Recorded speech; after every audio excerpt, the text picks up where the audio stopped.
那这个最大的评比的关键是什么？然后再来2星的部分有增加了一些餐厅，那当然有一些新进榜的，跟就是去年延续下来的，然后还有1星的部分，今年也有一些很大的变动，是不是可以帮我们讲一下整体的评选的这个标准，还有包含评审们怎么思考的？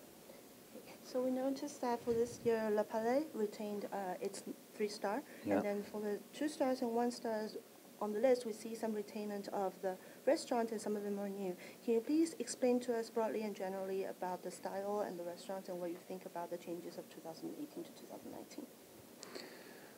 So basically, this year we have a sharp increase in the number of star restaurants, with 3 additions at the 2-star level and 4 additions at the 1-star level. So altogether, we have 24 stars shining over the sky of Taipei. So it's really a one step forward compared to last year. And obviously, we also have a lot of restaurants retaining their star. And once again, the Michelin star is all about consistency. That means that throughout the menu and throughout the year, you have to ensure the same quality of food for your clients. 好的，那我们知道，就是今年在1星的部分，我们多了4个新的餐厅，然后在2星的部分呢，多了3个餐厅。那总共有24个餐厅呢入选到今年的这个评比里面。那我们也知道呢，其实如果看一下名单，对照一下就可以知道，18到19年，其实在蝉联的部分有蛮多餐厅继续蝉联。那这对米其林来说是非常符合它的宗旨的，因为它宗旨的其中一个部分就是一致性。一致性这个部分要继续能够维持延长，然后一直持续到现在的话，对米其林来说是非常看重的，这也是我们目前看到的一个趋势跟现象。他在致辞的时候有特别提到在地化这件事情，那是不是也是成为这次评选的关键？还有这些新进榜的餐厅，刚刚讲的是一致性是续拿这些星级的嘛？那新进榜的评选的标准跟比如说他们评鉴的原因呢？ So in your speech earlier this morning, you mentioned about the localization and also the local ingredients being used in these cuisines. So could you talk about it? And then also you mentioned about the consistency. That's for the restaurant that retained their stars. How about for the new ones? What was the policy of their assessment, and how were they being chosen? Okay, as regards the product first, definitely Taiwan is a place like no other, because of the wide variety of products available here, and obviously a lot of fresh product from the sea. And here the cuisine is both fresh and light, and it's also what we definitely appreciate in the local Taiwanese cuisine. 我们先回答第一题哦，就是根据这个在地化的部分，因为台湾四面环海，然后因为我们的食材其实非常的多元，所以我们其实也看到这个部分被大量的这个元素呢运用在我们这一次所评选的一些餐厅里面。这个鲜味、海味，尤其是这个海鲜的部分呢，是我们这次看到非常多的厨师都有把这个弄进他们的菜里面的。So when we got the right ingredients, it's only the first step to the star. Then we assess, the mastery of cooking techniques, then the balance of harmony and flavors, the consistency, once again, the personality of the chef as expressed on the plate, and the value for money. 好，那回到这个就是第二个部分，关于这个评选哦。其实刚才讲过，在有了这些新鲜的食材之后呢，下一步我们看的当然就是这个厨师他的厨艺跟他的技术。那我们非常着重的就是他在于这个味觉跟这个调味的平衡上面。那平衡上面当然就是回到他怎么样去平衡这些鲜味，然后呢还有。又要再附带讲一下刚才讲的一致性，它必须在它的菜肴里面把这些都展现出来。那同时我们也会很着重这些厨师他的创意展现，在他的菜肴里面，我们是不是可以看到这个厨师的特性、他的个性、他想要展现的风格，这都是我们很看重的。那我想请问，像肉和 Terry 他们有什么样的条件？和就是他们具备什么样的不一样的创新的地方，有机会从那么多的一星餐厅中脱颖而出，晋升为2星。And there are 2 restaurants that moved on from 1 star to 2 star. One is Raw, one is Terra. So could you tell us why that among all the 1 star restaurants that the list last year, that the 2 that I mentioned just now, they actually moved on and achieved a 2 star? You know, the Michelin Guide star is all about food, and only about food. At the Michelin Guide, we do not have set up numbers of star for each category of cuisine. So our aim is to definitely look for the best tables, the best restaurants, wherever they are, whatever the type of cuisine, whatever the personality of the chef.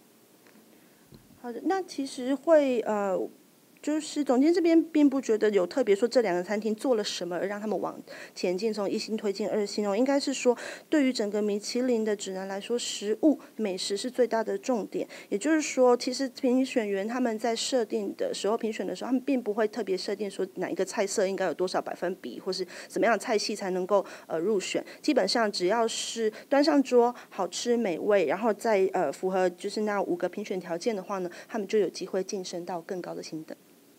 那2018到2019年入选的餐厅风格有什么样的改变？整体上 How about in general the style of the restaurant that, from your perspective, of the list in 2018 to 2019? Do you see any differences among these two? You know, here what can be said is more and more diversity in the culinary offering. But what we noticed from last year to 2019 is definitely, an upgrade in the general quality of the cuisine. And when a restaurant is moving to 1 to 2 star, it's because the quality of the food is improving. That tells a lot about the role of the Michelin Guide, to ignite a positive culinary competition between the chef. And I think the quality of the restaurants is also driven by highly demanding customers.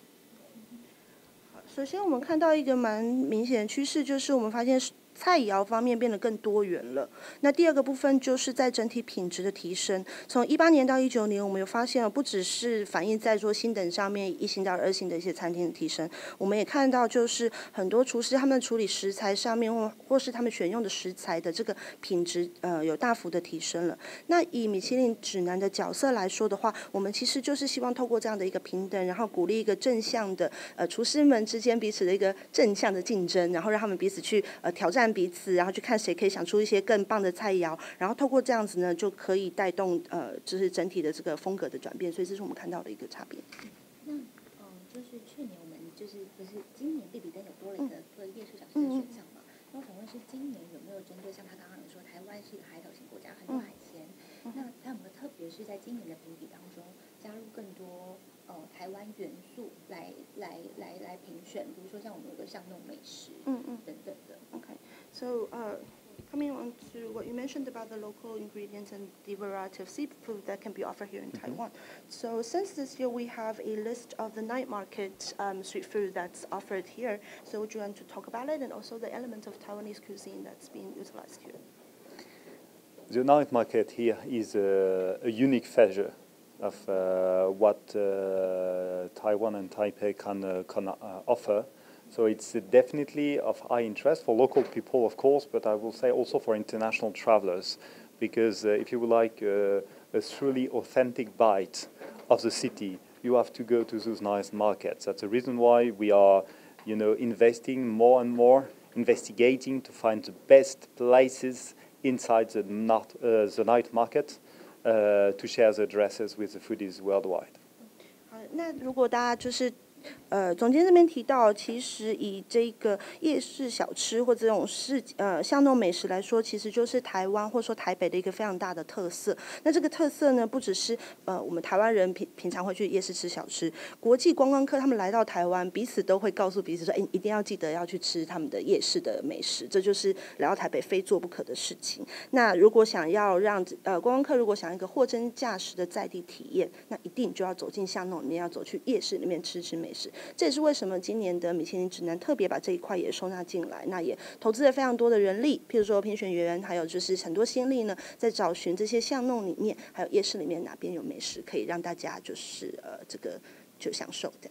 所以延续刚刚讲到投入很多评选的人力这件事情，因为毕竟米其林指南是从欧洲发迹的嘛，那现在进入亚洲城市，要挖掘这些在地的美食，他们怎么去提升对在地的认识，或者是说这些评选员他们到底是怎么去作业的，然后让这些可以就是他们可以选出这些亚洲美食来。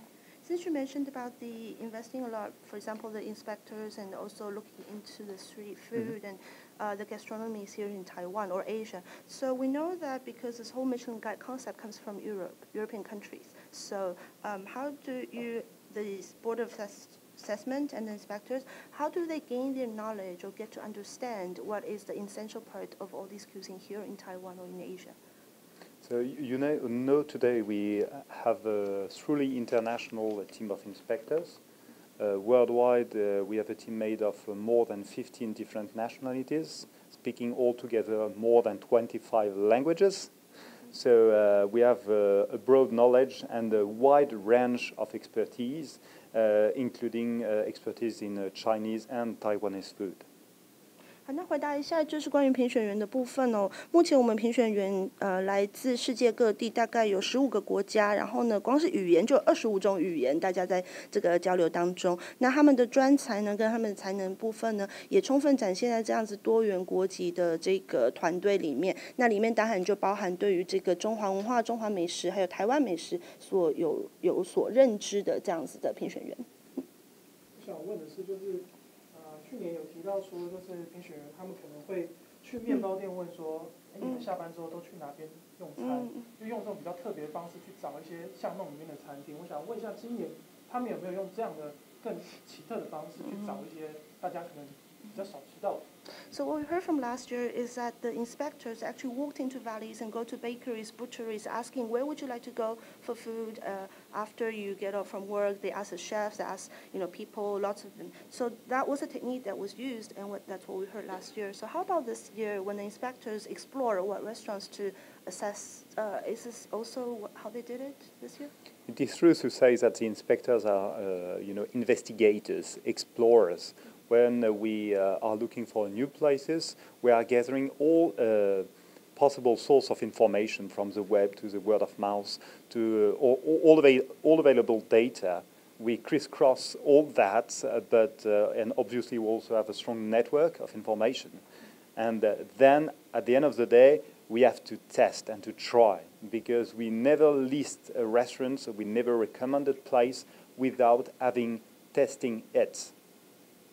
好的，那这个评选员的部分其实我们说评选员，我们可以把它当成是个调查员或是侦探一样。那他们做的事情呢，就是只要到一个新的领域，或是他们想要再去探索新的餐厅的话，他们可能会透过不管是网络上大家的一些推荐，或是可能是口耳相传的不管是怎么样的情况来收集到这些资讯呢，然后再做一个交叉比对，然后之后呢，当然就是必比的还有就是米其林这边也有非常大的这个人际网络，可以让他们去做这样子的搜寻跟比对，然后呢，不管这个名单最后出来怎么样，不管如何，这些调查员都一定还是要到餐厅去试菜，去实际吃，坐在那边享受，然后感觉去评比。这我们所列的任何一间餐厅，没有一间是只有这样听到然后就直接列上去，一定都有到那边去做评选跟试菜。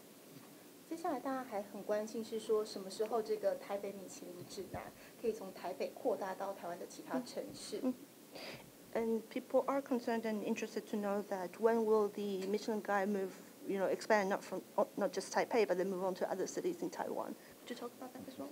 So what will be the next move for the Michelin Guide is not a news for today, because we do not have official news to share today. But obviously, what we are doing here in Taipei is just the beginning. So and we really believe in the potential of Taiwanese cuisine to expand further. 好的，那因为今天我们的重点主要还是在于这个台北米其林的揭晓所以关于就是米其林指南整体它的下一步会如何，可能就不是我们今天的重点。我们在这边可能也不方便透露接下来会在哪个城市或者怎么样的进展。但是呢，无论如何，米其林指南这边呢，就是也看到了台湾台北的这些就是厨师们，还有在整个餐饮界，我们看到了很大的潜力。我们也相信像这样子的潜力，在未来会继续发扬光大。所以说，相对的，大陆的餐饮市场也是相对的庞大嘛。那边也是像台湾这样的一样的考量，是说这个城市的布局还不会对外揭露嘛？因为目前那边到2017年到现在只有上海的一版的米其林指南嘛。Would you say it's the same for China? Because we know that China also has a very big market for fine food and for dining and all that. So, because up till now we only have Shanghai in China in this region. So, could you talk about it, or it's the same that you? Yeah. Once again, I have no all the news about further development of the Michelin Guide, either in Taiwan or China or everywhere in the world. Every year we are adding new titles into the Michelin Guide collection, but okay, of course you would be aware when there will be a next move. 好的，那一样哦，因为每年其实明星指南都会想要在我们的这个整个版图跟系列里面呢继续扩编，然后会收纳进新的城市或新的区域。那中国这边可能也跟台湾或是其他都市一样，关于未来的进展，我们今天在这边就不方便透露。